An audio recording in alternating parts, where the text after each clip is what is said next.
Hello everyone, my name is Amawusa Hammond and I am a technical marketing engineer in the enterprise switching team. In this video, I'll introduce the indoor IoT services for wired devices with Cat9K switches and DNA spaces solution. We'll discuss the growing need for smart buildings, how smart buildings are powered by Cisco's PoE standards, how DNA spaces is leveraged as a platform to enable business outcomes, the indoor IoT services solution for wired devices architecture, and finally, showcase a demo highlighting the space utilization use case. Let's get started. There's a need to create a more collaborative and technologically advanced space that improves workforce productivity, is cost efficient and sustainable to the environment. Companies are leveraging smart building to realize multiple use cases that deliver not only network connectivity, but also provide outcomes that drive business decisions. Smart buildings use IoT devices and sensors to analyze their surroundings, generate insights about any aspects of the building's operations, and make real-time changes to enhance efficiency. There are multiple use cases that can be realized with smart buildings. For instance, to ensure the safety of employees and visitors and to adhere to government regulations on indoor headcount, the density threshold alert use case can be realized to ensure awareness is created when thresholds are exceeded and to take necessary actions as needed. The indoor navigation use case can also be realized to allow for easy navigation within buildings for guests and employees. Smart buildings are powered by PoE technology that delivers power to devices over copper Ethernet cabling. With PoE, every piece of equipment is connected through the cabled network infrastructure of the building, with a switch providing network connectivity as well as power for the connected IoT devices. Over the years of PoE technology standardization, there has been increases in the PoE power output, starting from 15 watts of output power. In 2018, IEEE 802.3bt standard was introduced and ratified, supporting up to 90 watts of power, which is used to power devices used in IoT use cases. Let's get into each of these. There is an addition of high-powered endpoints such as minibars, UHD cameras, and desktop monitors in the IoT ecosystem, which require at least 90 watts of power. Cisco's UPoE Plus provides that capability to power these IoT devices to drive new IoT use cases. PoE-powered USB-C dongles charge laptops as well as provide data connectivity on the same cable. PoE pass-through switches also allows for extended powering of IoT devices. And finally, daisy chaining of PoE lights greatly reduces costs by allowing the connection of more than one light on a single switchboard. Cat9K switches delivered in the industry's densest UPoE plus capable switches on the Catalyst 9300 and Catalyst 9400 series switches to aid in enabling the next generation of smart buildings. The following switches and line cards are IEEE 802.3bt compliance, starting with support for 90 watt PoE as well as support for 60 watt PoE.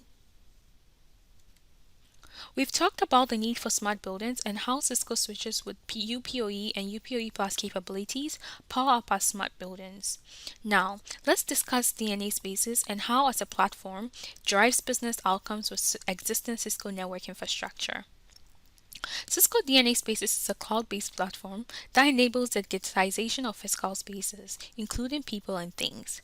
DNA Spaces drives business outcomes from ingested data with over 25 built-in native apps and 30 plus partner app integrations through Firehose APIs. With a device marketplace, you can also discover and purchase multi-vendor IoT devices to assist in realizing different outcomes of your choice. Now, how does data from our IoT devices get ingested by DNA Spaces to drive business outcomes? DNA Spaces is compatible across multiple of Cisco's hardware, including Catalyst, Meraki, and wireless APs, and can be connected to the existing network via the Spaces connector. IoT devices are connected to the Catalyst 9300 or 9400 switches and are powered by the UPoE and UPoE Plus ports. The Catalyst switch acts as the IoT gateway for the IoT devices. The IoT gateway app is hosted as a Docker container on an application hosting framework on the switch. The IoT gateway is managed and deployed via the Spaces connector on the DNA Spaces dashboard. The Spaces connector is hosted on-prem and interfaces between the DNA spaces and the on-prem devices, collecting sensor data from the switches and transmitting to DNA spaces to be analyzed. Within DNA spaces, the sensor data received is then analyzed and sent to partner apps via Firehose API or native apps within the dashboard to enable business outcomes. Now, let's take a look at the end-to-end architecture of the indoor IoT services solution. The IoT PoE sensors are connected to the vendor PoE node, which is in turn connected to the UPoE or UPoE Plus ports on the switch. The vendor PoE node negotiates the power from the switch and distributes it to the sensors. The IoT Gateway app has been installed and being managed via the DNA Spaces dashboard. Traffic is then sent to the IoT Gateway on the switch using SBARN, which is configured on the switch through the DNA Spaces dashboard. The netconf protocol pushes the SBAN configuration from the DNA Spaces dashboard onto the switch. The IoT Gateway then sends the sensor data to the Spaces connector, which in turn forwards it to the DNA Spaces cloud. The gRPC protocol is used to communicate telemetry information between Catalyst IoT Gateway and DNA Spaces connector. The TDL protocol is also used to read and verify configuration from the Catalyst 9300 or 9400 and stream data from the switch to the connector. When DNA Spaces receives the telemetry, it normalizes the data and sends to Firehose API. The data is then consumed by native apps or partner apps on the dashboard to enable outcomes. Let's discuss the topology of the demo we'll be showcasing today. In a conference room, we have lights that are daisy chained and controlled by an occupancy sensor. The sensor and the lights are powered by the UPoE Plus port on the Catalyst 9300 switch.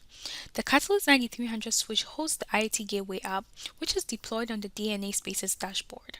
The telemetry from the sensors is transmitted from the switch to the DNA Spaces dashboard via the Spaces connector.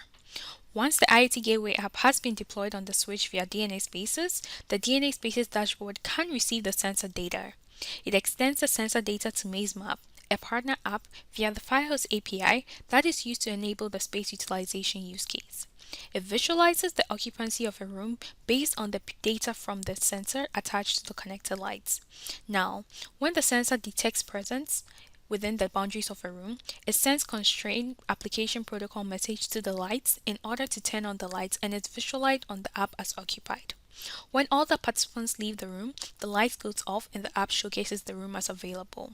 With such visualization, it will be easy for employees to use spaces based on their real-time availability. This is the demo we'll be showcasing today. To begin this demo, we'll log into DNA Spaces and on the dashboard, navigate to Setup and select Wired Network. To connect our wired network to Cisco DNA Spaces, we need to install and configure the Spaces connector. We'll follow this link, which will take us to software.cisco.com to download the latest release of the connector image. The connector image file can be an OVA or a VHDX, which requires them to be loaded on EXXi VMware or Hyper-V respectively. Once the connector file has been loaded and installed, a token back on the DNA Spaces dashboard, a token can be generated, which can be used to connect the connector that was just loaded to this DNA Spaces account. The Spaces connector enables Cisco DNA Spaces to communicate with multiple controllers and switches at the same time. The installation and configuration of the Spaces for this demo has already been done. We'll go ahead and view the connector. This connector is what's going to be used for this demo. We'll go ahead and add the 9300 switch, which will be used to communicate with the sensors and the Spaces connector. We'll select Add Switch and input the following details. We'll input the connector that we're using, which is the wired DNA Spaces connector, the switch name, the switch IP, and important to note that netconf has to be enabled to allow for configuration pushes onto the switch. We'll go ahead and select Save and Close. Now that the switch has been added, we'll go ahead and manage the IoT services and configure a span on the switch. This allows the switch to be able to communicate with the IoT gateway. We'll select View Connectors, and on the three dots here, select that and select Manage IoT Services. On the Catalyst 9300 standalone, we'll select the three dots here, select Enable Services, and enter the details to configure the switch. In the destination span VLAN, we picked an unused VLAN that represents the SPI for the span. This VLAN is local to the switch. In the destination span VLAN IP address, we'll input an unused IP address within the VLAN that we selected that identifies the IoT gateway destination for a span. The IP does not have to be routable. In the source span VLAN list, we'll input the VLANs of the connected wired sensors, which is 30 and VLAN 30 and VLAN 50. In the span origin IP address, we'll input the IP of the source of the span, which can be the same as the destination span IP. Now, in the IOX application span IP address, we'll input the IP of the IoT gateway destination for the IOX application. In the application DNA Spaces Connector VLAN, we'll input the management VLAN that is used for IoT gateway to Spaces Connector communication. We'll then input a random IP within the management VLAN not in use and assign it as the IOX application IP address. We'll input the net mask and gateway to complete the configuration of the span on the switch. Once it's configured, we'll notice that the operation status says in progress. We'll wait for a while for it to say the operation logs to have successfully set config. As we can see, it says successfully set config, and that means that the span has been successfully configured and the netconf has pushed the configurations. Now that the span has been configured, we'll go ahead and install the gateway on the switch. From here, we'll select IoT Services, IoT Gateway. We'll select Wired Gateway, and then we'll select Add New Gateway. We'll select the switch, which is a 9300 standalone, select Next, and select Deploy. We'd have to wait for a while for it to be fully deployed. After a while, after refreshing the page, we can see that under the Wired Gateway, the Catalyst 9300 standalone also has the app installed on it.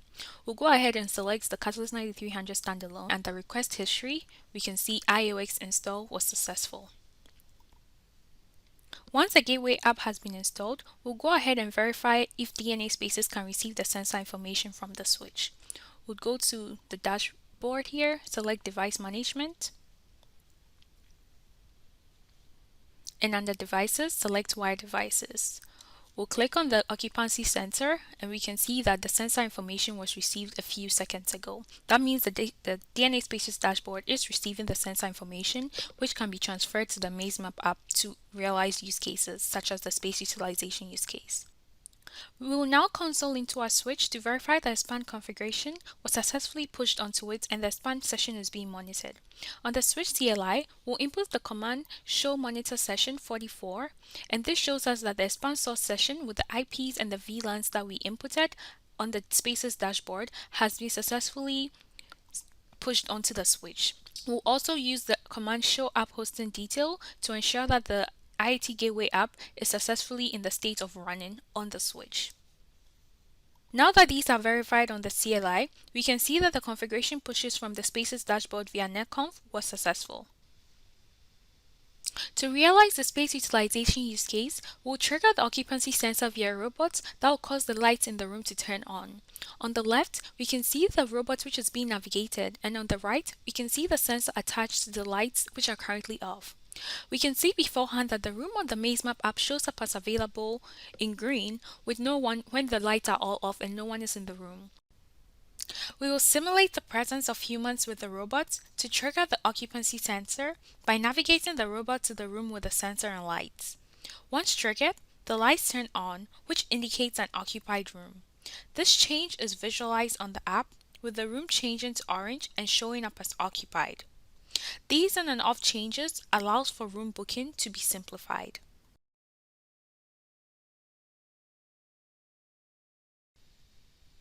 Now, how does this all come together?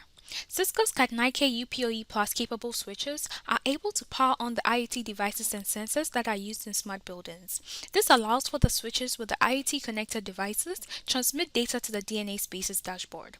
The transmitted data is then used by DNA Spaces dashboard to realize multiple business outcomes, including the space utilization use case we demoed. Thank you for watching.